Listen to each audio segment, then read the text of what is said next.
헌신해야 하는 이유라고 하는 제목으로 함께 하나님의 말씀에 은혜를 나누어 보려고 합니다. 여러분, 이제 대통령 선거가 얼마 안 남았습니다. 그렇죠? 한 4개월 정도 남았다고 그래요. 그래서 대통령 후보자들이 다 결정이 되었고, 이제 후보들이 선거 운동을 하면서 자신의 이제 지지율을 올리는 일들에 열중할 시간이 되었습니다. 온 TV는 다 이제 대선 후보들에 대한 이야기고, 선거가 어떻게 돌아갈 것인가에 대한 뉴스로 가득 차 있습니다. 왜 그럴까요? 그만큼 중요하기 때문에 그렇습니다. 누가 대통령이 되느냐에 따라 나라의 방향이 결정이 되기 때문에 그렇습니다. 어떠한 자유민주주의라고 하는 큰 틀은 벗어나지 않겠지만, 어디에 이 막대한 돈이 쓰이고 누구를 위해서 쓰일 것인가가 대통령과 함께 국정을 운영하는 사람들에 의해서 결정되기 때문에 누가 대통령이 되느냐는 참 중요한 것 같습니다. 그래서 한 나라의 통치자를 뽑는 이 일에 온 나라가 떠들썩한 것이겠죠. 이처럼 한 나라의 대통령을 뽑는다라고 하는 것은 너무나도 중요한 일입니다. 그런데 이러한 중요한 일들을 보면 사실 개인적인 삶의 영역으로 돌아와 놓고 봐도 동일합니다. 도대체 내 삶 가운데 내가 누구의 통제를 받고 누구의 통치를 받느냐는 정말 중요한 일입니다. 이것은 남자분들은 대부분 다 절감하실 것 같습니다. 왜냐하면 군대라고 하는 곳이 있기 때문에 그렇습니다. 군대에 가면 무엇이 가장 중요합니까? 어느 가장 편한 부대로 배치를 받느냐, 이것도 중요하겠지만, 내가 내 선임을 누구를 만나느냐, 아니면 내가 나의 모든 것들을 결정짓는 지휘관을 누구를 만나느냐가 정말로 중요합니다. 그래서 아무리 편한 곳에 가 있어도 지휘관을 이상한 사람 만나면 고통스럽습니다. 그런데 아무리 고통스러운다고 이야기하는 그러한 극악무도한 부대의 자대 배치를 받아도 그 안에 있는 선임이 괜찮고 지휘관이 괜찮으면 그냥 군 생활도 할만합니다. 버틸만합니다. 그래서 사람들의 인생 속에, 개개인의 삶 속에 내가 누구와 일하느냐, 이것은 정말로 중요한 문제다라고 하는 겁니다.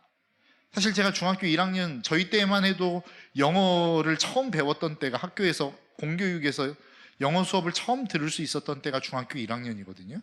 근데 제가 중학교 1학년이 되면서 영어를 그냥 포기를 해버렸습니다. 사실 선생님 때문입니다 라고 이야기하면 너무 무책임하겠죠. 그럼에도 불구하고 그때 당시에는 그랬습니다. 그렇다고 해서 선생님이 나에게 나빴느냐, 그렇지 않습니다. 정말로 저에게 잘해주셨습니다. 많은 친구들이 오해하고 쟤는 뭔데 저렇게 선생님이 이뻐해? 라고 할 정도로 이쁨을 받았습니다. 그런데 그게 너무 부담스러워서 그랬는지 뭐가 그랬는지 모르겠지만 아무튼 선생님이 싫었습니다. 그리고 수업도 싫었습니다. 그러다 보니까 자연스럽게 영어를 안 하게 되었습니다.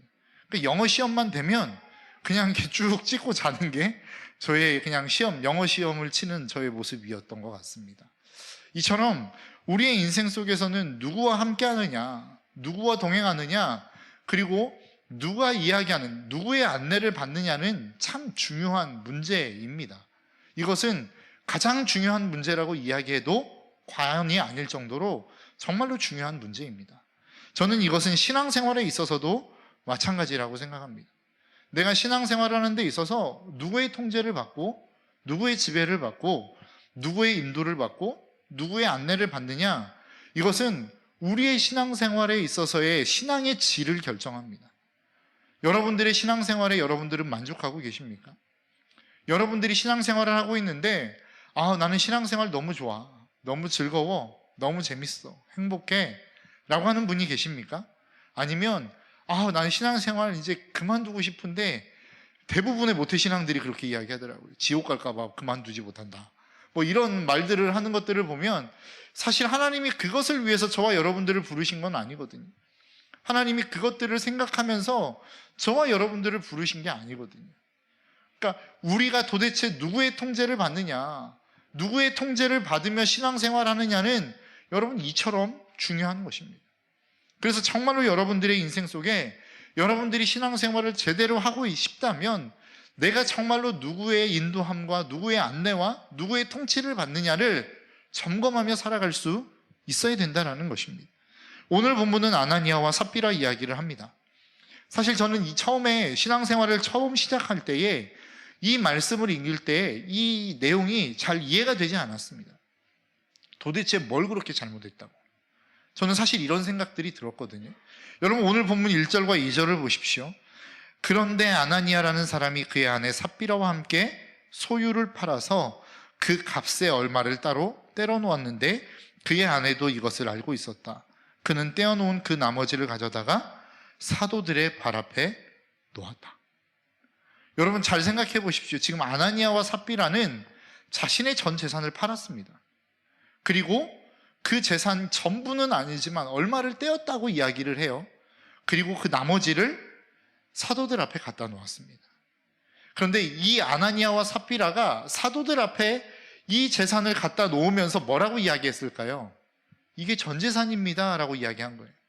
근데 여러분 한번 생각해 보세요. 오늘날과 같이 서로의 재산 상황을 잘 모르는 때가 아닙니다. 이때 시대만 해도 막 지역을 옮겨가며 생활하던 시대가 아니었어요.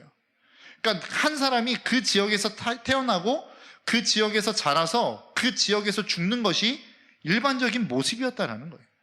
그렇다면 그 사람의 재산의 정도가 얼마인지를 대부분은 다 알고 있었을 거라는 거예요.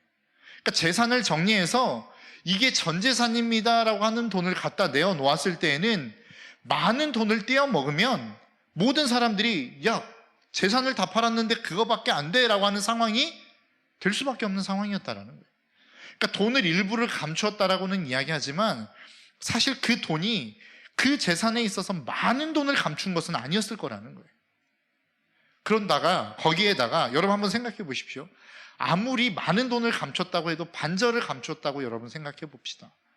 그러면 내가 가지고 있는 전 재산을 팔아서 반절이라고 하는 돈을 하나님 앞에 드리는 것이 쉬울까요?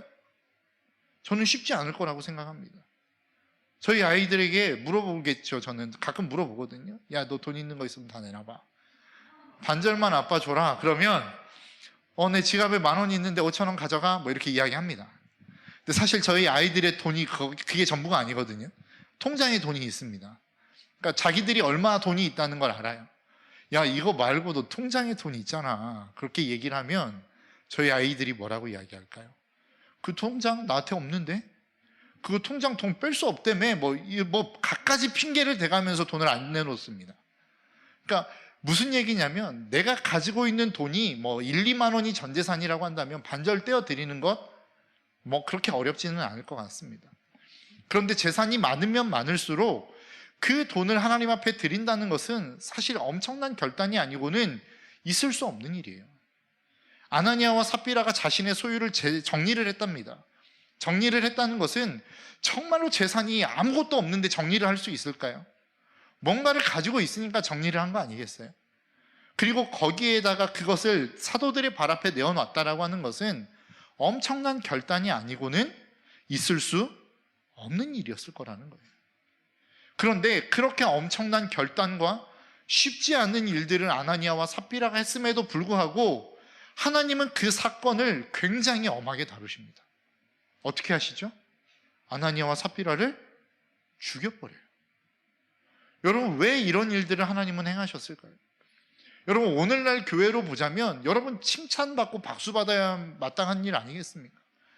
제 전 재산이 있었는데 팔아서 이것을 주님 앞에 드리겠습니다. 그러면 박수치고 믿음이 대단합니다 라고 이야기할 수 있을 만한 일인데 하나님은 그렇게 하지 않았다는 거예요. 죽여버렸다는 거예요. 왜 도대체 하나님은 이러한 일들을 하셨을까? 사실 초대교회 지금 상황은 어떤 상황입니까? 초대교회의 상황입니다.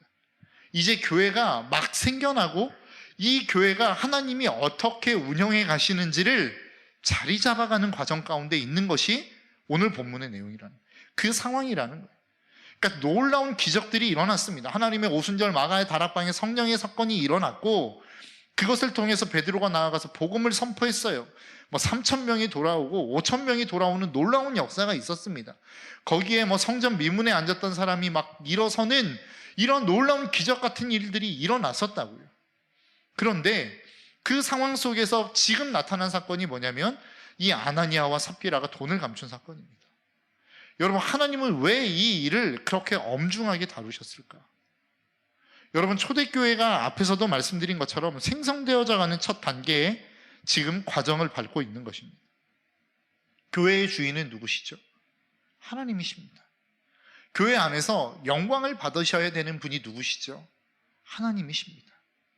여러분, 아나니아와 삽비라가 전 재산을 드리지 않고 왜 일부를 감췄을까? 감췄다 하더라도 여러분, 감춘 것 때문에 지금 죽은 것이 아닙니다.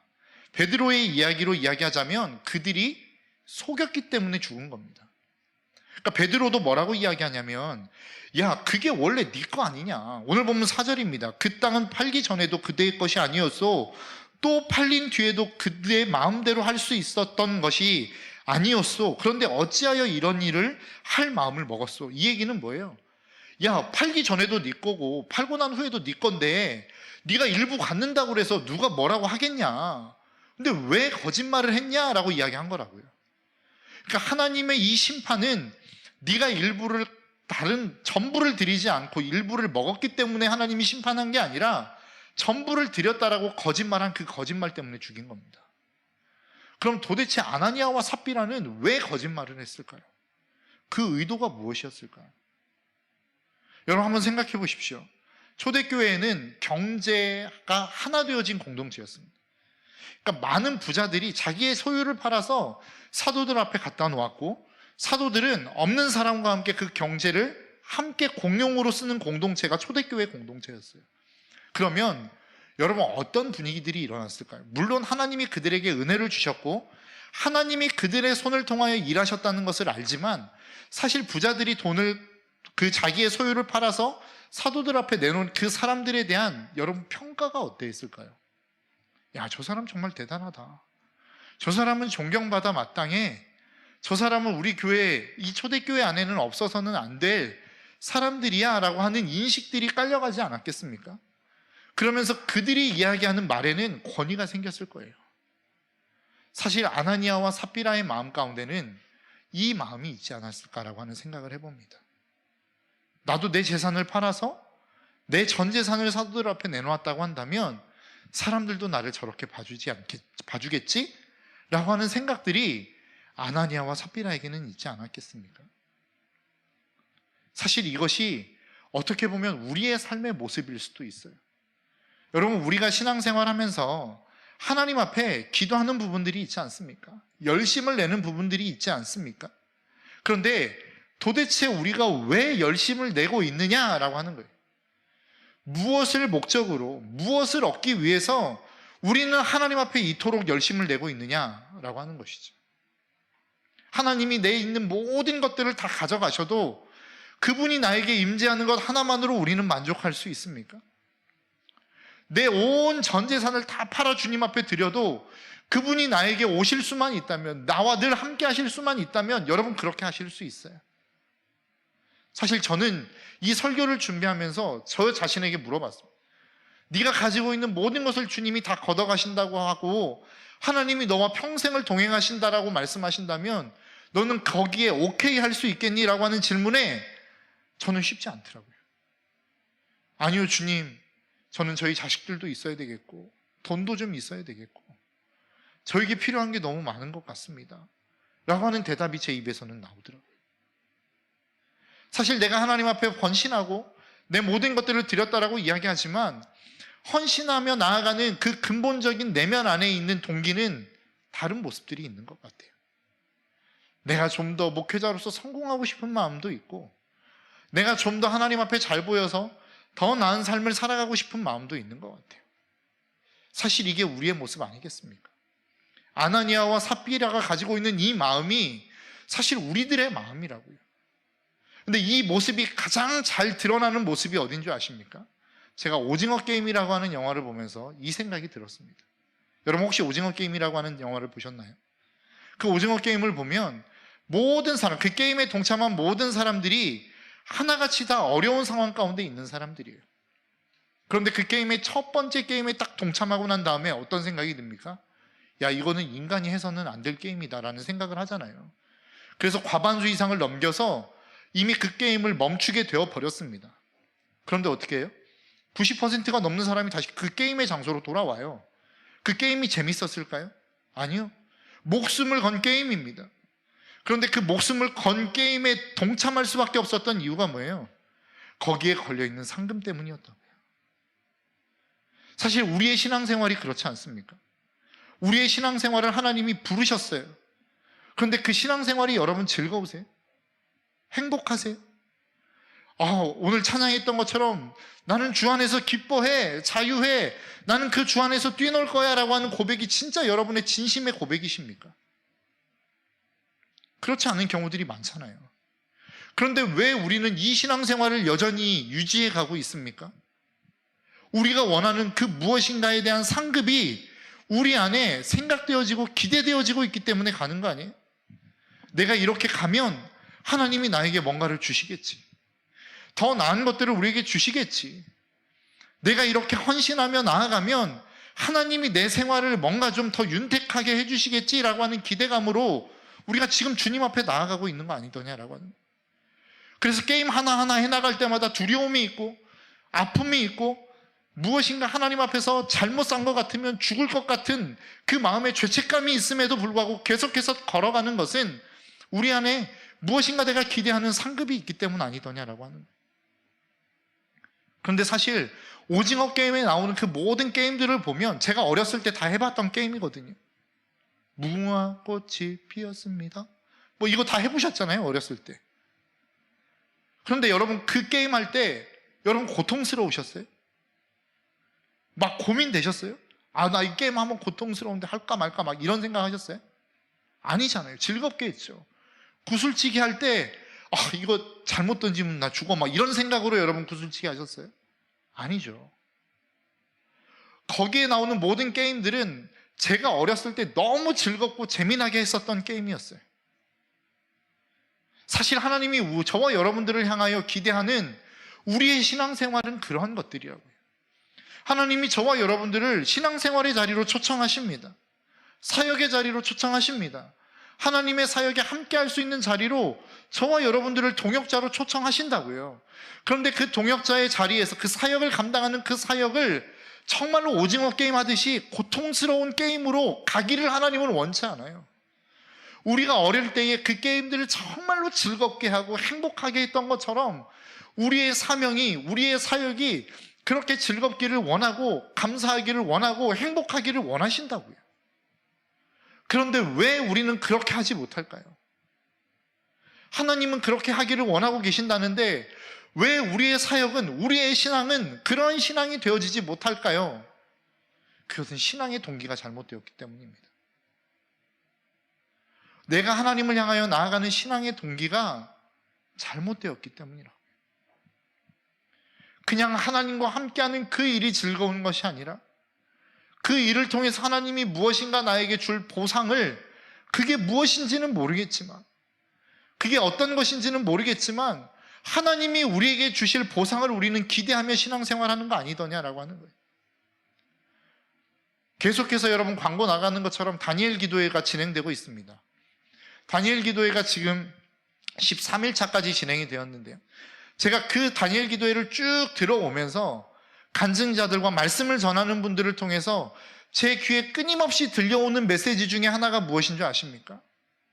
그들의 원망이 무엇인지 아십니까? 하나님 이 정도면 된 거 아닌가요? 라고 하는 메시지였어요. 하나님 내가 이 정도 고통받았으면 된 거 아닙니까? 하나님 내가 이 정도까지 헌신했으면 된 거 아닙니까? 하나님 내가 이 정도까지 순종했는데 뭐가 더 필요하십니까? 하나님 내가 이 정도까지 하나님 앞에 나의 삶을 드렸으면 된 거 아닙니까? 더 필요하신 게 있으십니까? 이게 그 간증자들이 겪었던 고통 속에서 나왔던 한결같은 고백이었어요. 그런데 그들이 고백했던 게 무엇입니까? 그럼에도 불구하고 하나님은 그 고난과 부르심을 끝내시지 않더라는 거예요. 왜 그럴까요? 그래서 하나님이 그들에게 보여주셨던 게 뭐였어요? 그들의 인생의 목적이 하나님이 아니었다는 거예요. 그렇게 열심을 내고 그렇게 순종하고 그렇게 하나님 앞에 고난을 견뎌냈던 이유가 하나님이 아니었다는 거예요. 이것을 깨닫기까지 하나님은 그들에게 끊임없이 고난을 주셨고 고통을 주셨고 순종을 요구하셨다는 거예요. 그리고 그것을 깨닫고 보니 이제는 하나님 앞에 헌신하는 것이, 그렇게 하나님 앞에 삶을 드리는 것이 고통스럽지 않더라, 감사가 되더라 라고 하는 거였어요.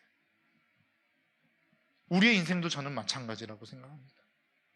우리의 인생 속에 내가 걸어가는 이 신앙의 길이 왜 이렇게 고통스러울까? 왜 이렇게 힘이 들까? 내가 이 정도 했으면 하나님 이제 된 거 아니에요? 이제 좀 축복을 주실 만한 때도 되지 않았습니까? 라고 우리가 질문하고 있다면 우리는 우리 스스로에게 질문을 던져봐야 돼요. 내 신앙의 동기는 예수 그리스도인가? 아니면 세상의 어떤 다른 것들을 얻기 위해서 나는 또 다른 열심을 하나님 앞에 헌신이라는 이름으로 하고 있는가? 우리는 이것을 점검해 봐야 된다. 제가 이 말씀을 준비하면서 제 스스로를 한번 좀 되돌아봤습니다. 나는 하나님으로만 만족하고 있는가? 그랬더니 제 마음을 점검하다 보니까 참 희한한 마음이 하나 떠올랐습니다. 그게 뭐냐면, 제가 목회자로서 말씀을 전하다 보니까 제 스스로 특권의식을 좀 가지고 있었던 것 같아요. 그 특권의식이 뭐였냐면, 나는 하나님의 말씀을 전하는 자야. 그러니까 내가 전하는 말을 듣는 사람들은 잘 듣고 순종해야 돼 라고 하는 생각을 했던 것 같아요. 그러면서 한 가지 착각했던 게 무엇이냐면, 나는 말씀을 전하는 자니까 나는 거기로부터 자유로워 라는 생각을 저는 무의식 중에 했던 것 같아요. 그러니까 모든 제가 전하는 말씀들을 듣는 사람들은 그 말씀을 듣고 행해야 되는 사람이지만, 말씀을 전하는 정작 나는 그 말씀에서부터 자유로워지는 것 같은 느낌을 제 스스로가 받았습니다. 그러면서 이게 굉장히 큰 교만이라는 것을 깨닫게 되었어요. 내가 말씀을 전하고 하나님의 말씀을 대언하지만 사실 저도 이 말씀을 지켜야 되는 사람이고, 이 말씀 앞에서 함께 씨름해 가야 되는 사람임에도 불구하고 나는 마치 그게 아닌 양, 나는 마치 이 말씀 안에서 자유로운 사람인 양 착각하며 살았다는 거예요. 그러다 보니까 어떻습니까? 그 말씀은 나와 상관없는 말씀이 되어버렸고, 그 말씀을 떠난 나의 삶이 되어다 보니까 제 삶 가운데 위기가 찾아오기 시작하는 거예요. 공허함이 찾아오기 시작하는 거예요. 말씀을 전하고 증거하는 것 같긴 한데 뭔가 내 삶 속에서 말씀의 변화들이 일어나지 않는 것 같은 느낌을 받게 되었습니다. 그리고 그것이 내 삶의 실제였다는 것을 느끼게 되었어요. 여러분, 우리의 인생 속에 여러분 하나님을 바라보는 그 하나님을 향한 동기, 이것을 잃어버리면 우리의 신앙은 끝나는 겁니다. 출애굽기에서도 여러분들에게 말씀드렸던 것처럼 이스라엘 백성들이 금송아지를 만들면서 우상을 숭배한다는 생각을 하지 않았다니까요. 금송아지를 만들고 거기에 절하고 거기에 제사를 드리면서 우리는 우상 숭배하는 거야 라고 이야기하지 않았어요. 우리는 하나님을 잘 섬기고 있어 라고 이야기했다고요. 우리의 신앙이 그럴 수 있어요. 하나님과 전혀 상관없는 열심, 하나님의 마음과는 전혀 상관없는 마음, 하나님이 원하시지 않는 전혀 상관없는 예배를 드리면서 나의 신앙은 괜찮아, 내 신앙은 문제없어 라고 우리는 이야기할 수 있는 과오를 범할 수 있다고요. 무엇을 잃어버리면? 우리의 신앙의 동기를 잃어버리면. 그 동기는 어디에서 찾을 수 있습니까? 예수 그리스도에게서 찾을 수 있는 거예요. 여러분 스스로에게 질문해 보십시오. 하나님이 내가 가지고 있는 모든 것들을 다 앗아가고 내가 너와 평생을 함께 해줄게, 이 한마디로 우리는 만족할 수 있는지. 여러분 야곱을 보십시오. 야복강가에서 천사와 씨름합니다. 그리고 그가 얻었던 게 뭐였어요? 장애였어요. 하나님이 허벅지뼈를 치심으로 말미암아 그는 평생을 다리를 절어야 되는 장애를 얻고 살아가게 되었어요. 그런데 그 야곱은 그게 만족이었어요. 왜요? 하나님이 그의 이름을 바꿔주셨거든요. 하나님과 겨루어 이긴 자다. 내가 너와 함께 할게. 이것으로 야곱은 끝이었어요. 사실 우리의 신앙의 동기가 이게 되면 우리의 신앙은 더 이상 배울 것도 더 이상 무엇인가를 할 것도 필요 없어요. 우리의 동기가 예수 그리스도인데, 내가 삶을 살아가는 이유가 예수 그리스도인데, 내가 지금 헌신하고 있는 그 이유가 예수 그리스도인데, 여러분 뭐가 더 필요해요? 사실 이게 안 되기 때문에 우리의 신앙이 고통스러운 겁니다. 사실 이것을 놓치고 우리가 신앙생활하기 때문에 우리의 신앙생활에 끊임없는 시험이 오는 거라고요. 여러분, 이 시간을 통해서 우리가 그 하나님의 동기를 다시 한번 그 마음에 점검해 봤으면 좋겠습니다. 아나니아와 삽비라가 자기가 인정받고자 하는 그 욕구가 아닌 정말로 하나님을 사랑하는 마음으로 그 물질을 드렸다면, 정말로 그 물질을 드리고도 감사하지 않았겠습니까? 그렇게 헌신하고도 기쁨이 있을 수 있지 않았겠습니까? 하나님이 우리에게 요구하시는 건 저는 그거라고 생각합니다. 네가 얼마나 열심을 내었느냐, 네가 얼마나 많은 업적을 이루었고 얼마나 대단한 일을 했느냐, 하나님은 이거보다 우리에게 물으실 때에 진짜 네가 나를 사랑하느냐, 저는 이것을 물어보실 거라고 생각합니다. 여러분, 주님을 사랑하십니까? 내가 아무리 대단한 업적을 이루어놨어도 주님을 향한 사랑을 잃어버리면 하나님은 그 촛대를 옮기시겠다라고 말씀하고 있어요. 사랑을 잃어버리면 다 잃어버리는 겁니다. 사랑을 잃어버리면 아무것도 없는 거예요. 하나님을 향한 사랑의 동기를 잃어버리면 우리의 신앙은 다 잃어버리는 겁니다. 여러분, 오늘 이 시간 그것을 좀 점검하며 나아갔으면 좋겠어요. 내 마음에 정말로 하나님을 사랑하는 마음이 있는가? 그리고 그것이 동기가 되어 내가 오늘도 이 자리에, 그리고 이 예배의 자리에, 내가 오늘도 내 삶의 자리에서 열심을 내고 살아가고 있는가? 여러분, 오늘 이 시간을 통하여 이것을 좀 점검하는 시간이 되었으면 좋겠습니다. 그리고 이 시간을 통해서 우리의 모든 삶의 동기가 예수 그리스도가 되고 하나님을 사랑하는 그 사랑이 될 수 있기를 주님의 이름으로 축복합니다. 이 시간 우리 함께 좀 찬양하며 나아갔으면 좋겠습니다. 오직 주의 사랑에 매여 라고 하는 찬양인데요, 날마다 우리의 삶이 그 주님의 사랑에 매여 하나님의 사명의 자리로, 하나님의 부르심의 자리로 나아가는 저와 여러분들이 될 수 있기를 축복합니다.